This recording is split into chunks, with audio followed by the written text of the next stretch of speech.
Hello and welcome. My name is Rob Pearson and I'm here to talk about designing interfaces that don't suck when your customers scale.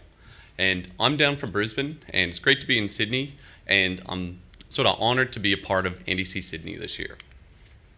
So who am I? Just quickly, I'm a Canadian and I'm an Australian. So if I sound funny, that's why. And I'm a developer, but I'm not a designer.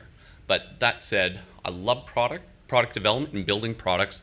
I love happy customers and customer support, and I love Apple products. So I think those three things sort of give me an appreciation for design. And I've always liked working on customer-focused things and usability. So yeah. And I work at Octopus Deploy. And I mention that because a lot of the examples that I'm going to use throughout the presentation are from the lessons learned from some of the problems and the solutions as we built and grown Octopus. So I'd like to kick things off and ask the question, have you ever used an app where when you first start using it, it could be a mobile or a website, things just work really, really well. You can add data, you can find data, you can associate things. Things just flow really, really well. But as time goes on, things can get janky. And once the data sets increase, and once the application scales, it can get hard to use. It's slow to find things, slow to interact, and you're forced to find workarounds to do the same things that you always have. So we're going to be talking about that. And first up, number one, customers come in different sizes. Number two, we're going to look at how to find problems in your existing apps for those different customer sizes. And number three, we're going to look at designing interfaces for too much data, because that's generally where the problems come. So first, customers come in different sizes. And I'm not referring to individuals like one specific person, but it's more different groups of customers and the way they interact with your applications. There can be some, the implication of that interaction can cause some weird and wacky problems. So I like to think of it as in terms of small, medium, and large. And it's kind of like your Macca's meals, and it's easy to understand. Small, you've got a reasonable set of number of customers, maybe in one location or around the world, but the point is they use your application almost exactly the way you designed. Things work beautifully and everyone's happy.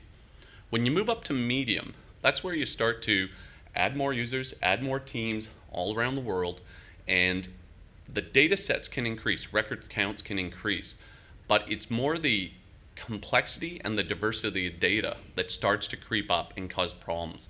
And this can be really apparent for large instances or large customer sizes, where those different and diverse customers, one customer in one location or multiple customers, where they're using your application within the boundaries of it, but they're doing things differently. They do it following their processes, and it can push the boundaries of your applications. So this is Octopus Deploy, and we're a friendly deployment automation tool. You create projects, you define your environments, and you can deploy to them. So this is a small instance. This is our main dashboard. We have a handful of projects and a handful of environments. It works really, really well. Nice and simple, and our customers are very happy. If you move up to a medium instance, you can add more projects, even different groups and environments, and things still work pretty well throughout the application. But if you move up to a large instance, things can change. So this is driven by test data, but it's representative of what we have seen in the real world. So this is one screen of about 10. Hundreds of projects, hundreds of environments.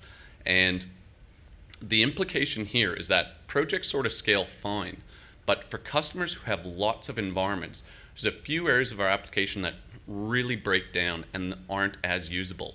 So if you look at those scroll bars, horizontal scrolling on a web page really isn't nice. So if you're trying to find the status of a deployment to a handful of environments, if you've got, the bottom example has about 10 or 12, if you have 50 or 100, or you're deploying to lots of different regions, have lots of prod environments, things are hard and it's not as usable. So we know customers come in different sizes, small, medium, and large, but how do you find problems for them in your existing apps? I think the best way is to talk to your customers and to listen and learn. And customer support primarily is absolute gold. Your customers tell you directly that they can report small bugs, larger issues, and even offer suggestions and feature requests to describe how your application doesn't suit the way they're using it. You can also talk to them when you're doing planning, testing, and anyways, but the key point is you talking to your customers. Alternately, you can walk through your own apps, and we'll look at what you can look for next. But by doing these two things and doing some analysis, you can build a list of issues. You can identify them, prioritize them, and tackle the ones that are important. So what do you look for? Vince Spielman wrote a really good article called The 9 States of Design. And if you Google that, it's the first one. It's easy to find. But in that article, he talks about modern web design and how it's going in the direction of components. And he describes all the states that a component could have. There's 4 that are really relevant if we're trying to find issues for when customers scale. The first one is none, or empty state. How does it look when there's nothing there? 1, some, and too many. And I think too many is absolutely perfect. It didn't really even need to be there, but that can help you pinpoint problems. And if you walk through your application, look at all the different places where there's an interaction, components, large or small, or where you associate data, too many is really, really telling. If we quantify things just quickly, let's say it's 0, 1, maybe 10, 20, or 100 things, but what's too many? If you have a component and it can handle, you'd think the worst case is, reasonably we wouldn't have more than 500 things. But how does it handle 1,000, 2,000, even 10,000? Just looking through your applications and asking that question can help you pinpoint problems. So we know we've got different customer sizes and we found some problems. How do we design interfaces for too much data? Throughout my career, I've sort of found 2 main approaches. This isn't exhaustive, but it's some common ways that you can handle working with lots of data or too much data. The first is to summarize or aggregate information. Make things easier to work with so your customers can review and move forward. The other way is to divide and conquer. So if you've got too much data, you can push it away and let your customers focus on just what they want. So one of the Summarise approaches is dashboards. And dashboards are a fantastic way to summarize large amounts of information. And dashboard design can be really hard, but there's a few things that you can do to help you on that get started. The first one, and probably the most important, is that a good dashboard has a single purpose and a single audience. Keep things simple, one purpose, one audience, and then you group the related data together as best you can and sort of build it up. And it becomes almost more important what you don't show than what you do show. And so the example here is our Octopus dashboard. This is the simple case, but we answer the question, what's the status of my deployment for a project in an environment I care about? And if you remember the large one, this is still an area we're working on. Closely related to that for summarizing information is data visualization. And simply put, a picture says 1,000 words.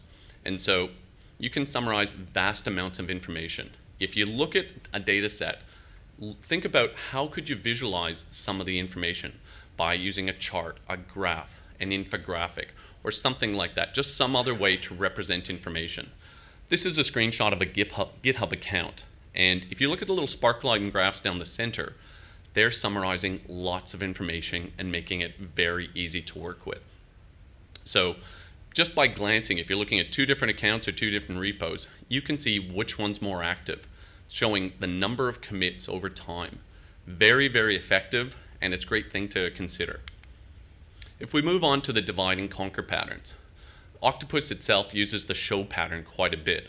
And this is a pattern where you push information to your users and where they're working with a familiar data set, information they understand. But you push all the information to your users as much as practical, and then you give them tools to chop and change it so they can focus on just what they want. The example here is the Octopus deployment process, or a project deployment process page, where you add steps to define your deployment process that's used when you execute deployments. And so we push all the different step types, and we offer or let our customers chop and change it. We give them the tools, search first and foremost. we group data and we sort it to put the most important information at the top and secondary information down the bottom. And the second group of information is further categorized, so it's easy for them to browse. But the search goes across all of them and just makes it easier for them to find the information they want to find. Last up is tables. And you might not think of using tables commonly to handle lots of information, but how many times have you heard someone say, oh, if I could only get this data into Excel, I could really work with it. And it's that familiarity that we're trying to leverage. So the example here is the Octopus project variable screen, where customers can enter in variables and that are used when they do their deployment. And this can be hundreds of items long for lots of customers. But what we're doing, it's a tabular data structure, and we're leveraging search and filter and sort.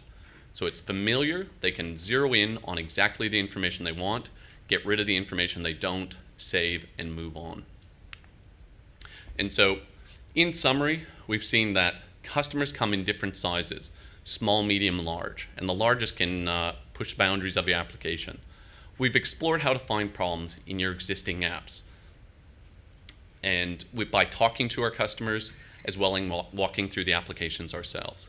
And finally, we looked at designing interfaces for too much data, including summarizing data as well as divide and conquering. And that's it. Any questions? I'll be around, but thank you.